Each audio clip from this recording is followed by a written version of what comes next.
Welcome into A to Z Sports Prime Time on this Wednesday night, July the 17th. It's lovely, excellent to have you guys in here for another episode of the Primetime program. Thanks for hanging out and hopping on.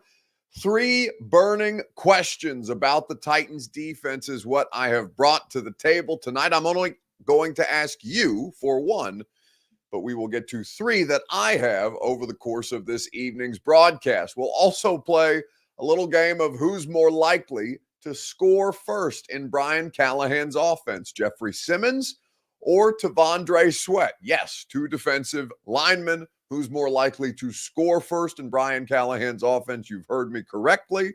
We'll talk about that later on in the show. A little bit of rising and falling, stock up, stock down. We've got some good NFL submissions as we ramp things up for training camp. In fact, one team has already fully reported for training camp. The Houston Texans are already en masse at their facility and starting to work out. The Titans will be on the practice field 1 week from today, and we will be broadcasting live throughout the extent of training camp. I'll be traveling to all the preseason games and providing you coverage from the ones that are here at home. Excited to get back up and rolling, but first we got to talk about the team and the outlook for things, and particularly the defense is something that I would like to highlight. So we will talk about the burning questions that I have right after you guys share the broadcast around on Facebook, YouTube, Twitter, and on Twitch. Look at these lovely graphics that Bert made. You can see them on your Twitter timeline. If you see those on your Twitter timeline, you are to retweet them if that's where you're viewing with us. If you're hanging out on YouTube or Twitch, like Amar B. French, I see a handful of people on YouTube. You can like the video. You can subscribe to the channel. Facebook Live, you can share now to public. That's in the bottom left-hand corner of your screen if you are so inclined, and we will allow more people to join our discussion about this Titans defense, about where the weaknesses, where the strengths are, and what questions we specifically have about this particular player, because it's not all on Big Jeff, or at least it shouldn't be all on Big Jeff, but how much focus will there be on this particular unit, given that it's got some good frontline talent, but is pretty paper thin depth-wise. Let's get into it. Welcome into A to Z Sports Primetime from the Zen Sports Studios. I'm your host, Buck Rising. I am proud, as always, to be presented to you by the wonderful people at TrueMav Fitness in the Gulch. Go to TrueMavFitness.com. Your first workout is free as a Middle Tennessee resident. No workout ever recycled or repeated with the fine folks at TrueMav Fitness. You know that Zen Sports is your one-stop shop to make betting even better. ZenSports.com for more information. You can become a VIP as well if your play is good enough at Zen Sports. Promo code ATOZTN. Of course, Two Rivers Ford, the best in the business, the South's most trusted Ford dealer is Two Rivers Ford in Mount Juliet, or online at tworiversford.com. You can check out any of their new or certified pre-owned vehicles when you shop online. Burning questions about the Titans defense. We're going to do Titans defense tonight. We're going to do Titans offense tomorrow night. So when I say to you, what is your biggest question around the Titans defense? What word, what player, what is the first association that you make in your head with this group? Denard Wilson, the new defensive coordinator. When Mike Vrabel is let go, Shane Bowen is not retained. He goes and joins the staff of the New York Giants. Him and Tim Kelly are both there. And Tim Kelly, I believe, is a tight ends coach with the Giants, and Bowen is serving there as their DC. But it opens up Brian Callahan to bring in his defensive coordinator, and his pick for defensive coordinator is Denard Wilson, who comes to Tennessee by way of the Baltimore Ravens. Now, I think that there is a misconception about Denard Wilson bringing the Baltimore Ravens defense to Tennessee. Bert is far more an expert on the Baltimore Ravens defense than I am, so perhaps he can fill in some gaps where I might have some. But the Baltimore Ravens defense is not an aggressive, blitzing defense. It is an aggressive defense. It is a defense that relies on getting pressure with 4, whomever those 4 might be, having the numbers advantage in coverage, the way that a lot of defenses try to, but not heavy on the blitzing, not a high blitz percentage defense, were the Baltimore Ravens last year under former defensive coordinator, because of course he got a head coaching job too, Mike Macdonald, who now coaches the Seattle Seahawks after getting the head job there. It's a pretty interesting thing to think about because Denard Wilson's messaging around the Titans defense has not been what you would typically associate with the Ravens. It's going to be aggressive. He has continued to bring up the level of aggression that they're going to play with. Now, should all defensive coordinators cite aggression specifically? Yeah, probably. You are required to be aggressive if you're going to play defense in this league. But they're going to press. I feel like they're going to blitz more than the Ravens did last year. I think the Jamal Adams signing is a signal that they are going to be a different kind of a pressure defense. And I think that people are very quick to pay attention to Denard Wilson's last stop, which was the Baltimore Ravens, where he only spent 1 year, as opposed to looking at his other influences. And one of his biggest influences in the NFL is Todd Bowles. Todd Bowles, the head coach of the Tampa Bay Buccaneers, formerly a defensive coordinator himself, and a person who is very aggressive in the style with which he plays. Now, you have to have a secondary that's going to hold up if you're going to play that style of aggressive defense. And I think that this defense, based on what the messaging has been, I don't know anything about the schematics. I haven't seen the playbook myself, but everything that Denard Wilson talks about, even down to the General Patton quote at his introductory press conference where he's meeting with the media, makes me think that this man is going to be hyper aggressive and coach his defense thusly. I learned this a long time ago. General George Patton said this: nobody ever defended anything successful. You're going to attack and attack some more. We're going to be attacking defense. We're going to be violent in our approach. All right, we're going to be smart. We're going to be intelligent. We're never going to compromise for competing. And that's the style of brand of football that we're going to play around here. That's Denard Wilson at his introductory press conference. Tell me that doesn't sound like a man that's about to send the house on any given third down. Now, is that the worst thing in the world? No, but you have to be able to hold up in coverage. I just think that there's a conception that the Ravens defense is what the Titans defense is going to look like. And I just don't think that that's so. I don't think that's as accurate as people seem to be projecting it out to be. So that is my first and foremost question. What style of defense is Denard Wilson actually bringing to Tennessee? Your biggest question about the Titans defense, it's your Two Rivers Ford take. What is your biggest, your most burning question about Denard Wilson's unit? We'll talk about it together. It's your Two Rivers Ford take. It's presented by the South's most trusted Ford dealer.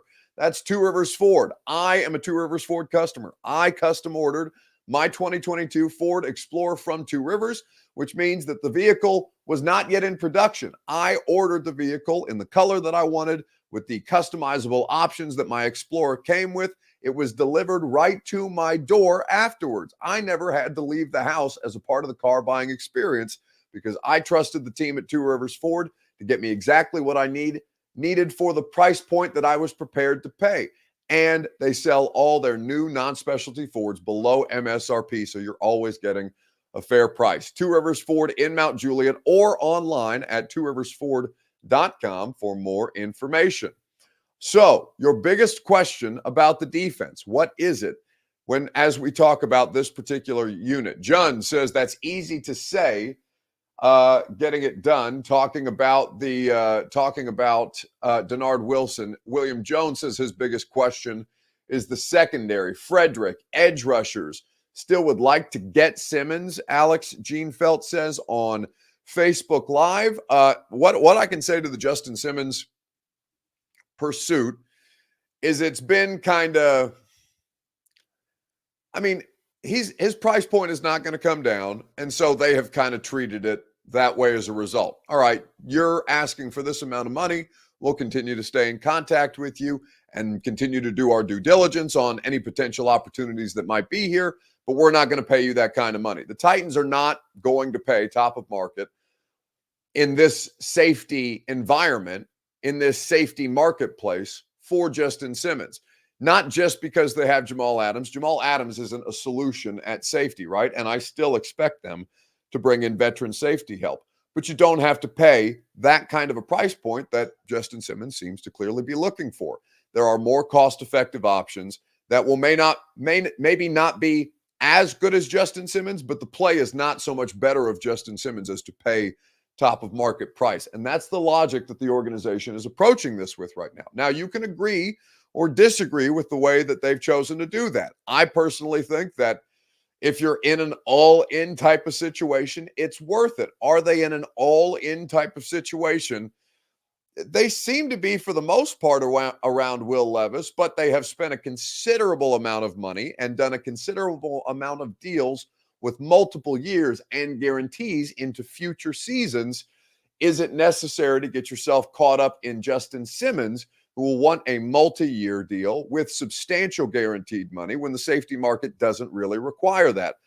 I still would advocate personally for Justin Simmons, but I understand why they might be reticent to do so, even if it's not the most popular approach. If they sign Quandre Diggs, for example, who's the same age as Justin Simmons, would Titans fans be upset? Probably, because you've talked yourself into Justin Simmons over and over and over again, but it's not like he's the only option to work within that defense. And also Quandre Diggs, formerly of the Seattle Seahawks, has played with Jamal Adams and will understand the different ways to deploy him, will have that kind of continuity that they're bringing in, and, might be a viable solution, even if it's not the 100% best solution. So that's the way that teams are looking to be, somewhat cognizant of fiscal responsibility. And I said this on the radio today: as soon as you bring up fiscal responsibility in football teams, people are going to tell you to kick rocks.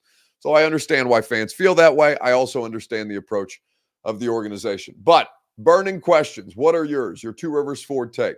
Mine, first and foremost, is about the off-ball linebacking core. It is so clear and obvious to me how this defense is going to be targeted. They're going to find matchup advantages with the off-ball linebackers, Kenneth Murray, Jack Gibbons. If Cedric Gray ends up being something of consequence, we might find out. But I think in talking about this team and in looking at the way that the roster has been constructed on that side of the ball, the off-ball linebacking group is the place that has suffered most as they try and put the rest of it back together. They heavily invested in cornerback. They needed to do that, but it does not allow them. I mean, they did spend actually considerable resources on Kenneth Murray, which continues to be my biggest question mark of a contract of any of the deals that they did this offseason. Now, could Kenneth Murray, have the kind of bounce back season that Jamal Adams is also looking for? Like, they've got a couple of guys who are on prove it type of opportunities, but Kenneth Murray got some legitimate money in free agency this offseason. And I think that was probably one of the more confusing contracts league-wide based on an underperforming first-round pick coming over to a defense that really needs a lot of help and had Azeez Al-Shaair in a position that was viable last year. He preferred to go to Houston as opposed to staying here, and their best option to repair that situation was Kenneth Murray, which I don't necessarily love. Now, we will find out whether Kenneth Murray is good enough, right? Can he be league average and just not be a problem? That is kind of the way that I'm looking at Kenneth Murray. But there's no question to me how this defense is going to be attacked. They're going to find the matchup advantages with these linebackers in coverage, and they probably will get picked on to some extent. Up front, Jeff Simmons, of course, a star. Tavondre Sweat, an intriguing piece, but a pretty big wild card in the middle of all of this. The potential is there. Will he capitalize on it? That has yet to be determined. Sebastian Joseph Day is a quality veteran starter, so I think that was a decent signing by the Tennessee Titans, whose defensive line depth is lacking after Autry and Tier Tart both left in the past calendar year for different reasons. And then there's the corners, which they spent heavily on in L'Jarius Sneed, who they traded and paid, and then Chidobe Awuzie, who they also gave a pretty decent contract to in free agency. Immediately, both starters on the outside, and Roger McCreary, who I like as a nickel. On the back end, you have right now Elijah Molden and Amani Hooker. Will Jamal Adams compete for your starting strong safety spot? I would be surprised because he's really not a safety. at this point in his career. He is a nickel linebacker, a dime linebacker, and sometimes a pass rusher in certain situations. And lately, like we've talked about, he hasn't been very good at either of those things either, though he has dealt with considerable injury. So I expect this defense to be about league average. But the second burning question that I have is about, first, off-ball linebacker. The second burning question that I have is about their pass rush group, because Arden Key, best as a situational player, is going to be a full-time starter again.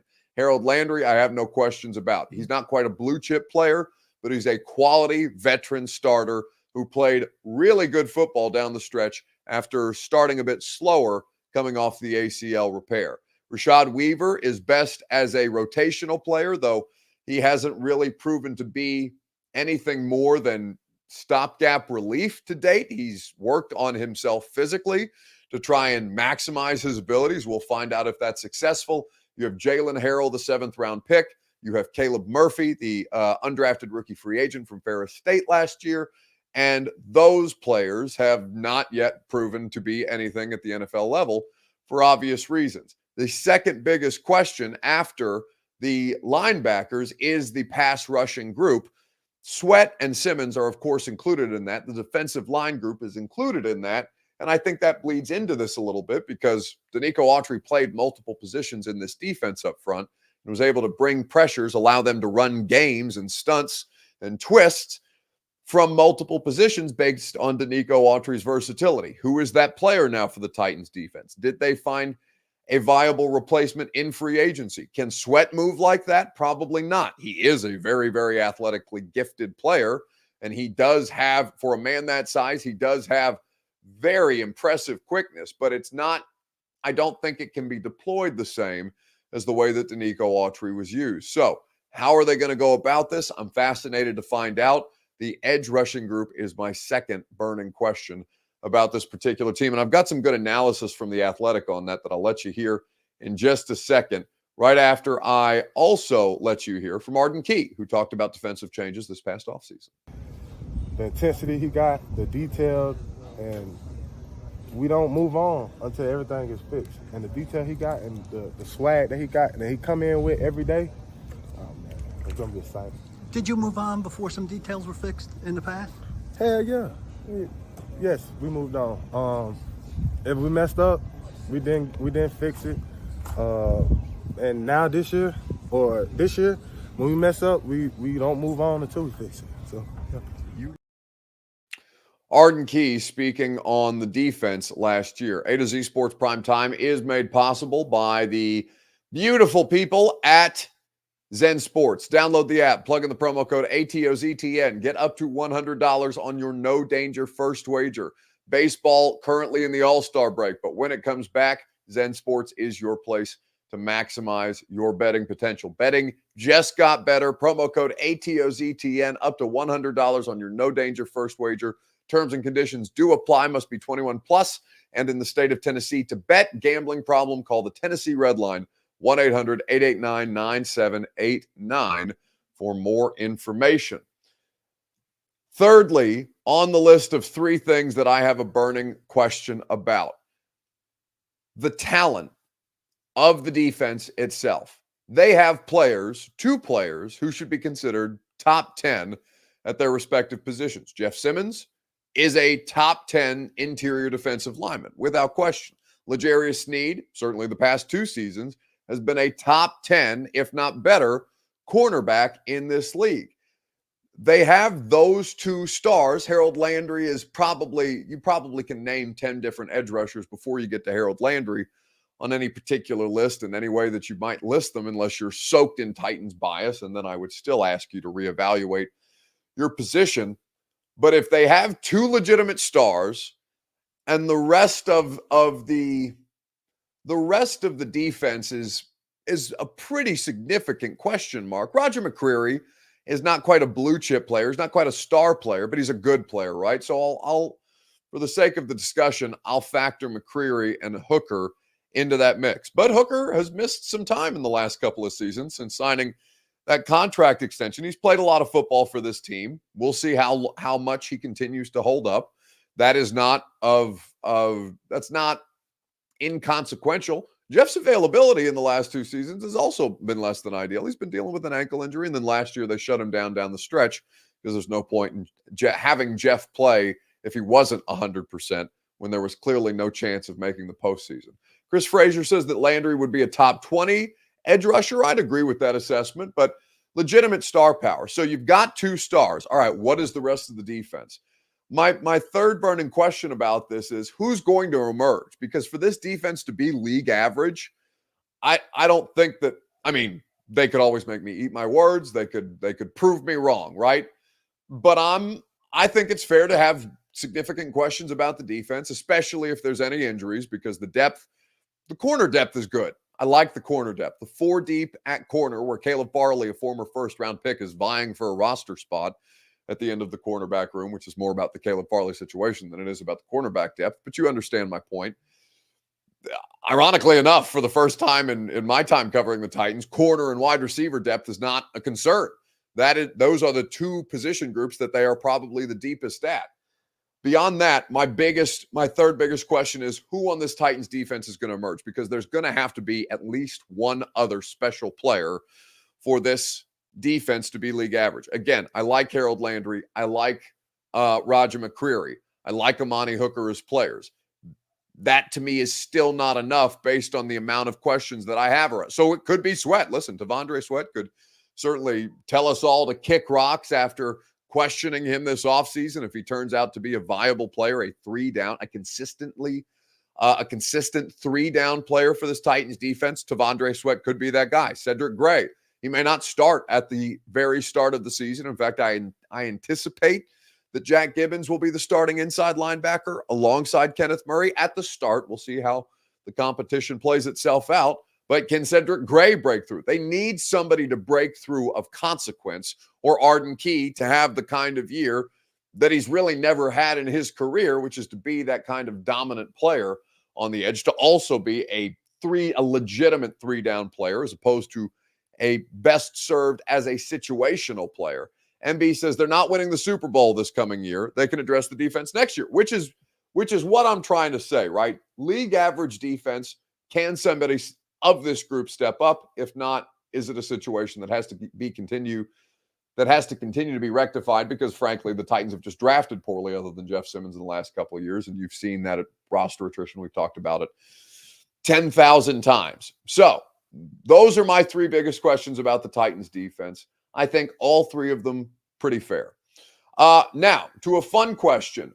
T'Vondre Sweat has scored touchdowns as a defensive lineman in college at Texas. Jeff Simmons caught touchdown passes for the first time last year in the Titans offense. Brian Callahan is a creative offensive mind. So as a side note, I wanted to ask the question, who do you think is going to score first in the Titans offense? Because I saw a highlight reel Warren Sharp put out today of big men catching passes and how that's kind of gone by the wayside in the last couple of years. This is courtesy of Warren Sharp's Twitter. As reported eligible, Ryan Bates. Allen is rolling. He throws back to the corner of the end zone, and it's a touchdown for Deion Dawkins. And the second-round pick out of Temple gets the touchdown reception in Foxborough with 1 second. Do they try and change it up and make the quick here, or stand it to him quickly like last time? They go up top, and they go to Kelly, who was an eligible receiver. Dennis Kelly catches the touchdown at the 1. Mayfield, the fake, wide open, Kendall Lamb, big man touchdown for the Browns. Fake the handoff, Tannehill, wide open, touchdown, Dennis Kelly, eligible on the play. And it's a big man TD. Here's Lockery. 3rd and goes to now Brian Leonard's the back, a fake to him, and a touchdown for Donald Penn, the tackle. That'd be a big blow, 2 running backs out. Off the fake to Boston Scott to the end zone, touchdown, Lane Johnson, the right tackle. And it's not the scheme, it's the players. Once they see you have a man-to-man, they'll jump off with a 6-foot. Look at that. It's a touchdown to Tyler Sombrero. That is the backup right tackle from Colorado State. He's off the ball, and he's the end man on the line of scrimmage. And because of that, there's nobody out. Here's Mahomes trying to set it up. The big fella, Eric Fisher, the left tackle, eligible and then some. Just watch him. He's just going to sit here at the line of scrimmage, act like he's blocking. That works every single time down in the red area. For the touchdown last week, can they give it to him again? They don't, and then Trubisky throws, and that's caught by Bradley Soul, lineman, eligible for the touchdown. You ever been to a magic show?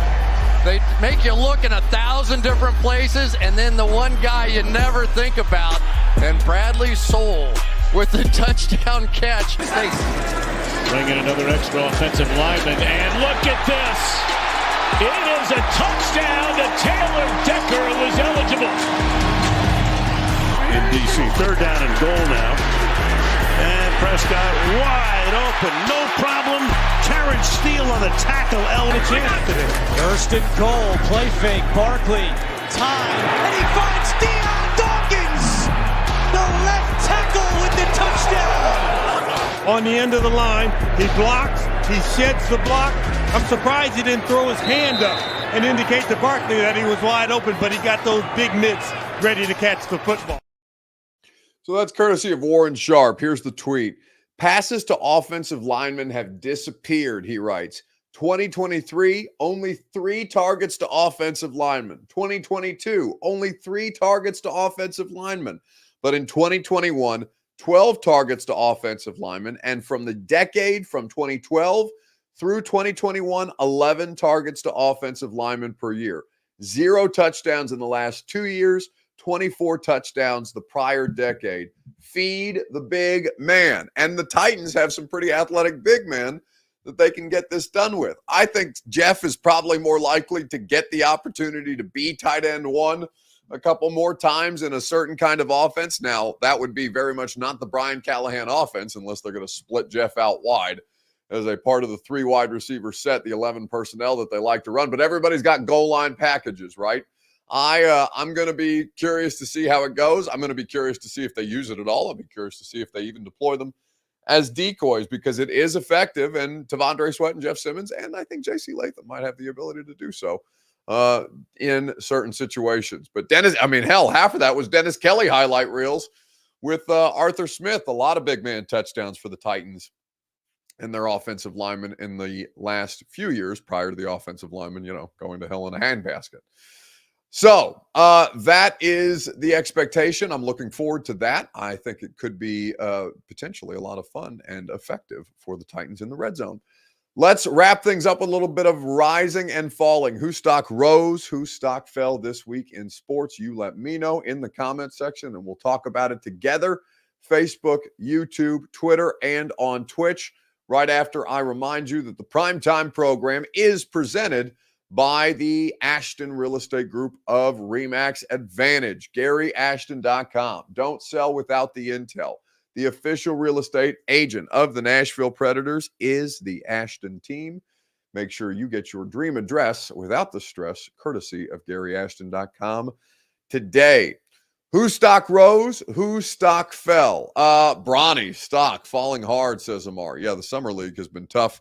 You've got Jaylen Brown getting caught on camera saying Bronny's not a pro, which is not that controversial because that's what a lot of the smartest basketball people I've listened to and I pay attention to have been saying about LeBron James. The stock down also for World Soccer at Hard Rock Stadium. The Copa America final was a disaster between Colombia and Argentina. I've never seen a scene like that. It was pretty scary. At least I've never seen a scene like that at an American sports venue.